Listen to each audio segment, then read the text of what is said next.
দিন পর আমি লাশ পাইছি। চাঞ্চল্যকর হত্যা মামলা ছিল। হত্যা মামলার প্রধান আসামি সালাউদ্দিন গাজী, পিতা সত্তার গাজীকে আমরা গ্রেফতার করতে সক্ষম হয়েছি। গতকালকে আমরা গোপন সংবাদের ভিত্তিতে তালতলী ফকিরহাট থেকে অনিক হত্যা মামলার যেটা একটা চাঞ্চল্যকর হত্যা মামলা ছিল, হত্যা মামলার প্রধান আসামি সালাউদ্দিন গাজী, পিতা সত্তার গাজীকে আমরা গ্রেফতার করতে সক্ষম হয়েছি। অনিক হত্যা মামলাটি 13 সালে সংঘটিত হয়েছিল। তাকে অপহরণ করে নিয়ে মুক্তিপণের দাবিতে তাকে বিষের তার পেঁচিয়ে শ্বাসরোধ করে হত্যা করা হয়েছিল এবং এখানে সাব রেজিস্ট্রি অফিসের ট্যাঙ্কির মধ্যে থেকে তার লাশ পাওয়া যায় পরবর্তীতে। এই মামলায় বিজ্ঞ আদালত 3 জনকে সাজা প্রদান করেন এবং প্রধান যে আসামি সালাউদ্দিন গাজী তাকে মৃত্যুদণ্ড প্রদান করেন।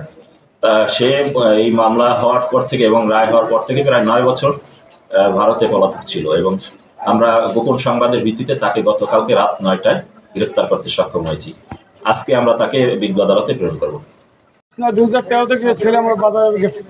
বাজারে যাওয়ার পর ওখান থেকে ডাকিয়ে আনছে, ডাকিয়ে আনিয়া ওই 19 তারিখ রাত্রি নাকি তারা স্বীকার করছে।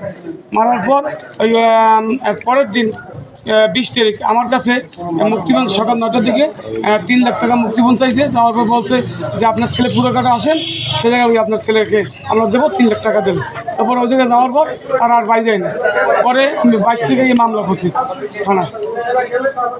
5 থেকে মামলা করছি। মামলা করার পর তারা প্রযুক্তির মাধ্যমে তারা আসামি ধরছে, 6 জন ধরছিল। মূল আসামি কত বছর? মূল আসামি ধরা বছর 13 বছর পর, 13 বছর বলাই রয়েছে। 13 বছর পর 13 সালে মামলা হয়েছে। এখন 25 সাল চলে, 25 সালে এখন ধরা পড়ছে। কালকে বিকালে ধরে আছে।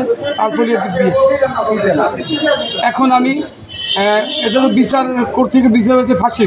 এই বিচারটা যেন কার্যকরী থাকে, এটাই আমি চাই।